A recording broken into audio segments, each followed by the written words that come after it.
नमस्कार दोस्तों, मैं संदीप कुमार कौशिक आप सभी का आपके अपने कार्यक्रम एस्ट्रोनोमोलॉजी 456 में हार्दिक स्वागत करता हूं। दोस्तों, आज हम बात करने जा रहे हैं धनु राशि जुलाई 2024 में आप लोगों के साथ क्या क्या अच्छा होने वाला है और आप लोगों को किन क्षेत्रों में सावधानियां बरतने की ज़रूरत है। दोस्तों, जैसा कि आप लोग ये अपना चार्ट देख ही रहे कुंडली, इसमें तीसरे भाव में शनि है, चौथे भाव में राहु है, पंचम भाव में मंगल है, छठे भाव में गुरु है, सातवें भाव में शुक्र और सूर्य हैं, अष्टम भाव में बुध है और दसम भाव में केतु है। तो दोस्तों, ऐसे में आप लोगों को किन सावधानियों का ध्यान रखना पड़ेगा और किन चीज़ों से आप लोगों को फ़ायदा यहाँ पे होता हुआ दिखाई दे रहा है, आज ये सब जो चर्चा है इसी सब चीज़ों के बारे में है। दोस्तों, यहाँ पर 7 जुलाई को शुक्र जो है कर्क राशि में जाएंगे, 13 जुलाई को मंगल वृषभ राशि में जाएंगे, 16 जुलाई को सूर्य कर्क में और 19 जुलाई को बुध सिंह राशि में पहुँच जाएंगे। तो कुछ इस प्रकार से ग्रहों की स्थिति बनेगी।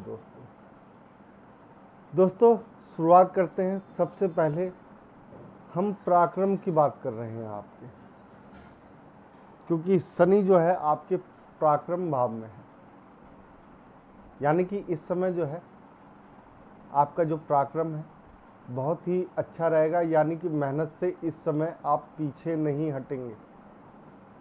अपनी मेहनत के बलबूते आप लोग यहाँ पे बहुत कुछ अर्जित कर लेंगे, क्योंकि शनि जब भी पराक्रम भाव में होते हैं तो अच्छा ही करते हैं, यानी कि मेहनत करवाते ही करवाते हैं।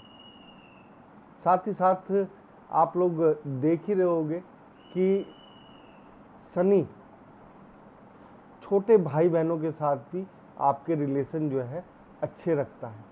यहाँ पे आपको इन सब चीज़ों से कोई घबराने की ज़रूरत नहीं, आपकी मेहनत में कोई कमी नहीं रहेगी, क्योंकि आपको मालूम है बिना मेहनत के सफलता नहीं मिलती है। दोस्तों, यही जो चीज़ है आपके सोचने की, यही आपको आगे की राह दिखाएगी।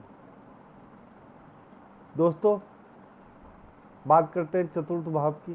चतुर्थ भाव में इस समय राहु बैठे हुए हैं आपके, जैसा कि आप लोग देख रहे हैं। राहु जब भी चतुर्थ भाव में आते हैं तो जिस चीज़ की प्लानिंग नहीं होती, यानी कि कोई भी चीज़ है उसे आप एकदम से अचानक से खरीद लेते हैं। यहाँ पे माता का भाव है, यानी कि माता से अचानक मुलाकात हो सकती है आपकी। अगर आप दूर रहते हो तो किसी ना किसी कारण से आप माता के पास जा सकते हो, ठीक है।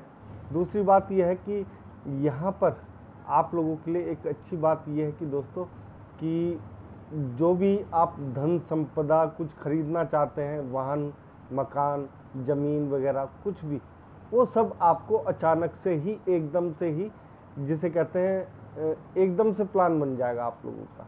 आपने उस चीज़ के बारे में सोचा नहीं और फिर भी आपका प्लान वहाँ पे बन जाएगा कि चलो यार इसे खरीद लेते हैं।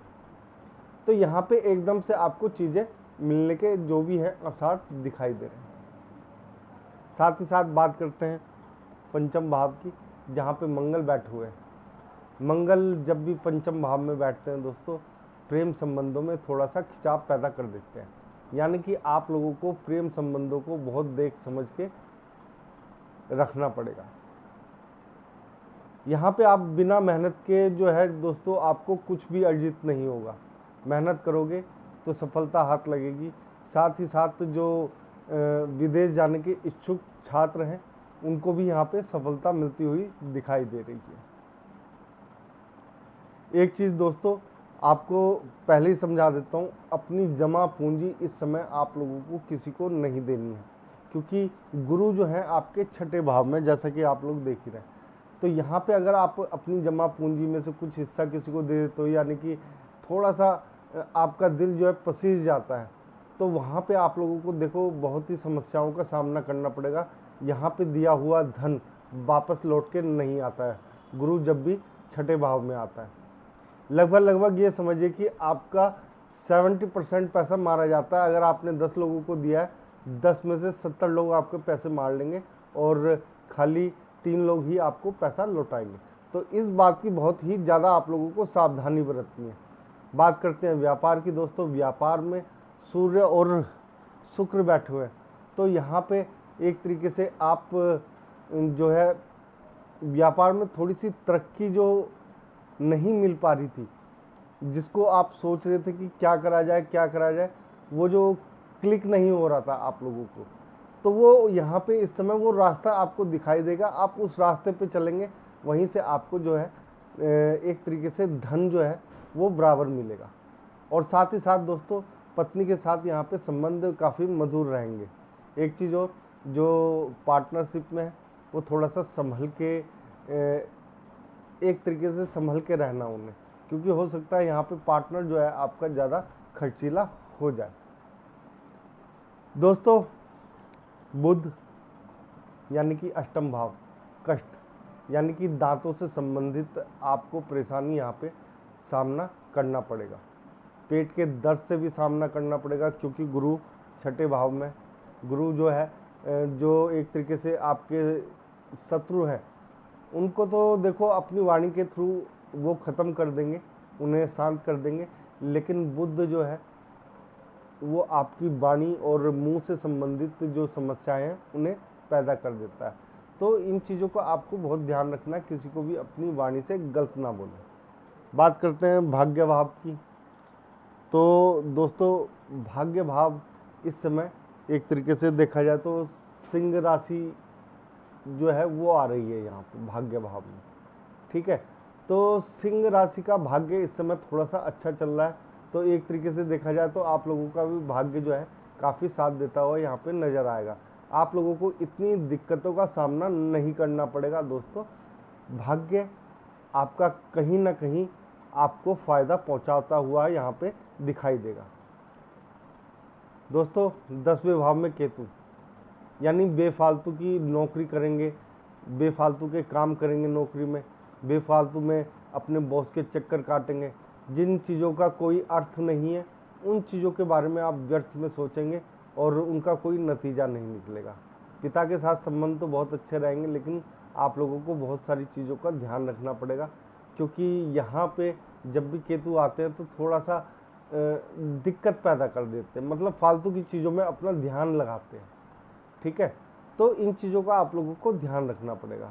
इस माह जो है आप लोग जो है अपने ऊपर काफ़ी खर्च करेंगे, घूमने फिरने पे भी खर्च करेंगे, और एक तरीके से अपने आप को ऊंचा उठाने की भी यहाँ पे कोशिश करते हुए आप लोग दिखाई देंगे। यानी कि समाज में अपना नाम कमाने के लिए आप कुछ ना कुछ करने की कोशिश करेंगे यहाँ पर। एक चीज़ और दोस्तों, जब भी केतु के अगला भाव यानी 11वां भाव खाली होता है तो ये समझ लीजिए कि धन आने की संभावनाएं काफ़ी ज़्यादा हो जाती हैं। केतु कभी कभी अपने से अगले भाव में कुछ ना कुछ ज़्यादा दे देता है। ये मैंने कई कुंडलियों में देखा है। केतु अगर 10वें भाव में यहाँ पे कुछ फालतू की चीज़ें करता है तो उससे थोड़ा सा अगला जो भाव होता है वहाँ पे कुछ ना कुछ ज़्यादा देता है। यानी कि एक तरीके से जो धन भाव है आपका बहुत ही अच्छा रहने वाला है यहाँ पर, ठीक है। अलग अलग लोगों की विचार धारणाएँ होती हैं, लेकिन यहाँ पे अगर देखेंगे तो मंगल की दृष्टि भी यहाँ पे पड़ रही है, जिस कारण से आपको ज़्यादा दिक्कतों का सामना नहीं करना पड़ेगा।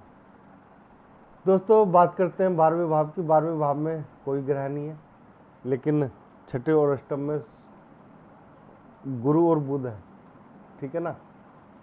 तो यहाँ पे आप लोगों को एक तरीके से ये समझ के चलिए कि 12वें भाव में आपका व्यय जो है थोड़ा सा कंट्रोल रह के चलेगा।